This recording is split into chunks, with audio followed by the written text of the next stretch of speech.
नमो नमः। प्रवाचिका अहंदया जोशी अत्र समेषां स्वागतम्। अधुना अग्रिमा कथा पठिष्यते। अस्तु तर्हि आरंभं कुर्मः।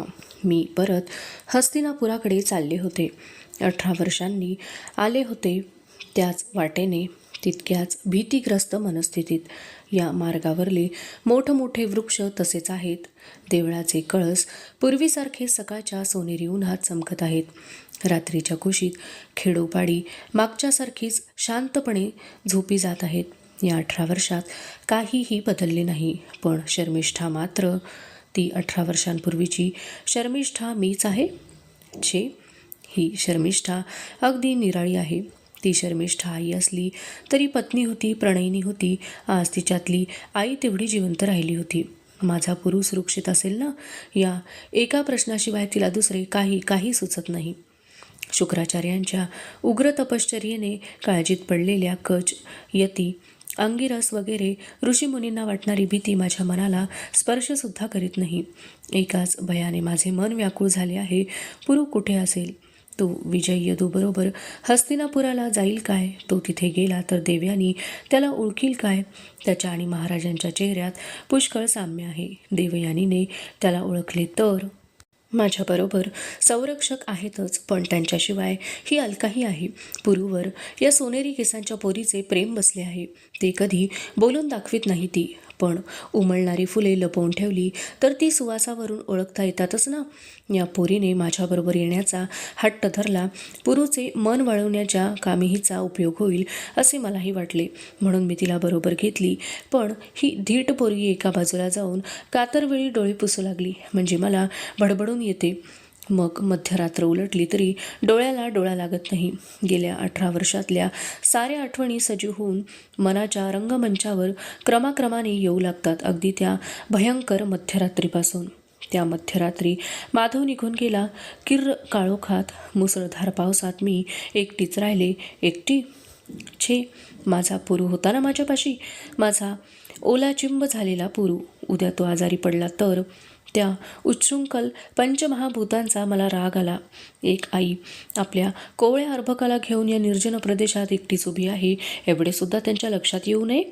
तिला धीर द्यायचे सोडून त्यांनी उलट तिला भिववून सोडले. हा चावरा वारा, हे काळे कुट्ट आकाश, या कडकडणाऱ्या विजा, त्यांना कुठून माझी दया येणार? जिथे माणूस पाषाण होतो तिथे पाषाणापासून माणुसकीची अपेक्षा करण्यात काय अर्थ आहे? देवयानी तर माझ्या प्राणावर उठली होती. महाराजांनी धीर केला नसता तर त्या तळघरातच शर्मिष्ठेच्या दुर्दैवी जीवनाचा शेवट झाला असता. पण माणसाला प्रेमसुद्धा एका मर्यादेपलीकडे करता येऊ नये असाच जीवनाचा नियम आहे का? महाराजांनी माझे प्राण वाचवले हे खरे, पण आपल्या लाडक्या शर्मिष्ठेला असे वाऱ्यावर सोडून देणे त्यांना कसे परवडले? शर्मिष्ठे, मला हे राज्य नको, वैभव नको, मला फक्त तू हवी आहेस. चल, मी तुझ्याबरोबर येतो. आपण दूर कुठंतरी हिमालयाच्या पायथ्याशी जाऊन सुखानं राहू. असे काही ते म्हणाले असते तर मला केवढा आनंद झाला असता, केवढा धीर आला असता.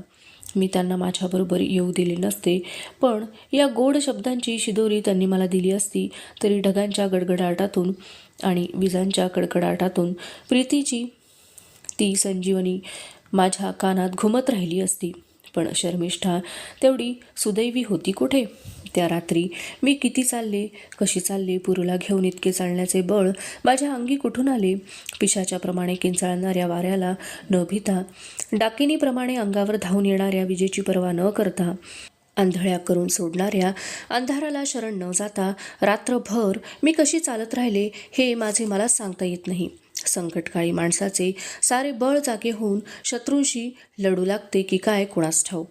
पण राजकन्या म्हणून लाडात वाढलेली, मेण्यातून मिरवलेली आणि फुलांच्या पायघड्यांवरून चाललेली शर्मिष्ठा रानावनांतून, काट्याकुट्यांतून प्रहरामागून प्रहर लोटला तरी चालत होती, वाट कापीत होती. हस्तिनापूर मागे टाकून मृत्यूच्या त्या गुहेपासून दूर पळत होती.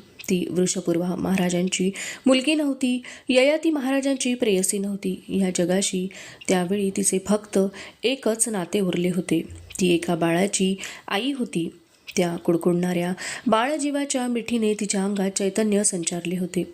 त्यांच्याकरता ती जगणार होती, त्याला मोठा करणार होती, त्याचा पराक्रम डोळे भरून पाहणार होती आणि मग मृत्यूला सामोरी जाणार होती. दुसऱ्या दिवशी सकाळी एका लहान खेडेगावातल्या देवळात मी 20व्या करता टेकले. पुढे कुठे जायचे हा प्रश्न माझ्यापुढे उभा राहिला. बाबांकडे जावे का? नातू पाहून त्यांना आनंद होईल, पण शर्मिष्ठा देवयानीची सवत झाली आहे आणि देवयानी तिचा जीव घेण्यासाठी टपली आहे हे कळल्यावर त्यांचा तो सारा आनंद विरून जाईल. तपश्चर्येसाठी बसलेले शुक्राचार्य उद्या आपल्याला शाप देतील, साऱ्या राक्षस कुळाचा विध्वंस करतील अशी त्यांना भीती वाटू लागेल. बाबांकडे जाऊन त्यांना कसे संकटात टाकण्यापेक्षा मी विचार करू लागले, खरंच या गजबजलेल्या जगात माणूस किती एकटा आहे. एवढे मोठे जग माझ्याभोवती पसरले होते, पण त्या जगात एका बाळजीवाशिवाय माझी कुणावरही सत्ता नव्हती. सकाळीच देवळात एक दयाळू बाई आली. तिने माझी विचारपूस केली. अगत्याने मला आपल्या घरी नेले. तिची माया पाहून माझे डोळे भरून आले. या जगात परमेश्वर कुणाच्या रूपानं भेटेल, कुणाच्या मनीमुखी उभा राहील याचा नेम नसतो, हेच खरे. धाकटी बहीण माहेरी यावी ना, तसे मला पाहून तिला वाटू लागले. 4 दिवस मोठे सुखाचे गेले. त्या काळ रात्रीच्या त्रासाने पुरू आजारी पडतो की काय असे मला भय वाटत होते. ते टळले. हे गाव हस्तिनापुराहून फारसे लांब नव्हते, त्यामुळे इथे राहावे की नाही या विचारात मी होते. पण त्या बाईचा लळा लागला होता, तो कसा तोडावा हे मला कळेना. 5व्या दिवशी रात्री मी गाढ झोपले होते. पुरू माझ्या कुशीत एखाद्या कळीसारखा झोपी गेला होता. मधुर स्वप्नांच्या गोड लहरींवर मी तरंगत होते. त्या स्वप्नात पुरू तत तत म्हणून महाराजांना हाक मारित होता. आपले दोन्ही चिमुकले बाहू पसरून तो त्यांच्याकडे झेप घेत होता. शेवटी त्याचे दोनही हात त्यांच्या गळ्याभोवती पडले. त्याच क्षणी मी दचकून जागी झाले. माझ्या गळ्यात कुणाचे तरी हात छे, पण एक विचित्र कापरा खरखरीत स्पर्श मला जाणवला. माझ्या डोळ्यांपुढे घराच्या मालकाची कामुक दृष्टी उभी राहिली. या पापी स्पर्शाने त्या दृष्टीचा सारा अर्थ एका क्षणात माझ्या लक्षात आला. ताई म्हणून मी ओरडले. लगबगीने बाहेर जाणारी पावले वाजली. दिवा लावून घेऊन ताई धावत माझ्या खोलीत आली. मी घाबरून अंथरुणात उठून बसले होते. माझ्या पाठीवरून हात फिरवीत तिने विचारले, काय झालं बाई? मी उत्तरले, काहीतरी अंगावरनं सरपटल्यासारखं वाटलं मला. तिने घाईघाईने नवऱ्याला हाका मारल्या. तो झोप मोडल्याचे सोंग करीत आत आला. दोघांनी मिळून दिवा घेऊन खोलीभर पाहिले, पण माणसाच्या रूपाने वावरणारा सर्प सुखासुखी कसा सापडणार? मला माझ्या या पूर्वजन्मीच्या बहिणीची दया आली. दैव किती विक्षिप्त असते. त्याने या फुलाची त्या काट्याशी जन्मगाठ बांधली होती. मी मनाशी एक खूण गाठ बांधली. आजपर्यंत तरी राजवाड्यात वावरले होते, तिथे माझे सौंदर्य सुरक्षित होते. आता बाहेरच्या जगात त्याच्यामुळेच माझ्यावर संकटे येण्याचा संभव होता. केवळ पुरूला सांभाळून माझे काम भागणार नव्हते, मला स्वतःलाही सांभाळणे प्राप्त होते. दुसरे दिवशी सकाळी मी मोठ्या कष्टाने खूप खोट्या सबबी सांगून माझ्या त्या बहिणीचा निरोप घेतला. तिचे घर सोडून जाताना मी कितीदा तरी मागे वळून पाहिले. तिची माझी भेट होईल की नाही या शंकेने माझे डोळे पाणावले. संयोग आणि वियोग यांच्या अद्भुत रसायनालाच जीवन म्हणतात का? गावामागून गाव मागे टाकीत मी निघाले. वेड्यावाकड्या वाटेने मोठी गावे चुकवीत हस्तिनापुरापासून शक्य तितके दूर जायचे. कुठल्याही गावात एका दिवसापेक्षा अधिक राहायचे नाही. कोणाशीही रहस्य करायचे नाही.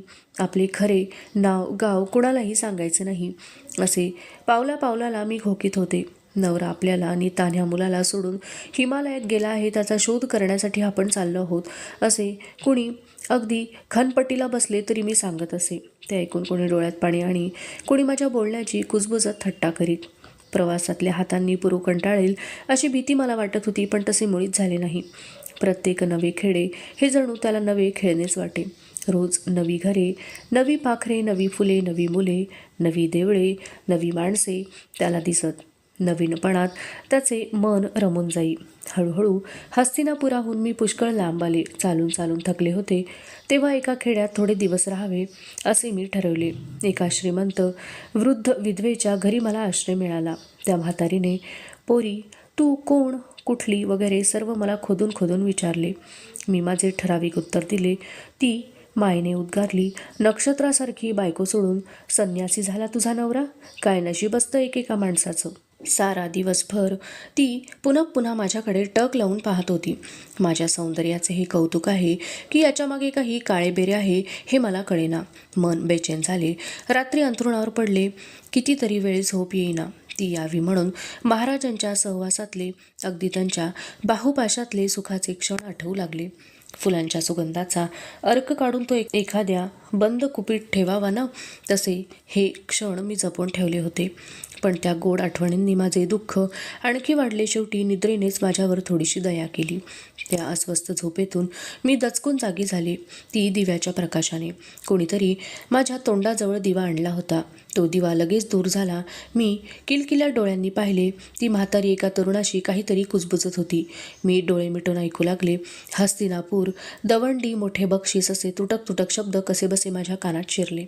विषाचे थेंब पडावे तसे. मी मनात घाबरले. बोलता बोलता त्या दोघांचे आवाज थोडे मोठे झाले. तो तरुण म्हणत होता, छे, ही शर्मिष्ठा असणं शक्य नाही. हिच्या तोंडावर राजकन्येचं काही तेज आहे का? तुला सुटली त्या बक्षिसाची हाव म्हणून. ती दोघे भांडत भांडत बाहेर निघून गेली. माझ्या काळजाने ठाव सोडला. कुशीतला पूर्व आसवांनी जागा झाला. 2 घटकांनी घरात सामसूम झाली. मी उठले आणि ऐन मध्यरात्री ते घर सोडले. पारध्याच्या पाठलागाला भिवून एखादी हरिणी धावत सुटते ना, तशी लपतछपत मोठी गावे चुकवीत देवळात नाही तर धर्मशाळेत रात्रीपुरता आसरा घेत मी पुढे चालले. एखाद्या दिवशी मन अगदी कंटाळून जाई वाटे. हा केव्हा केव्हा अंगलट येणारा लपंडाव खेळून काय उपयोग आहे?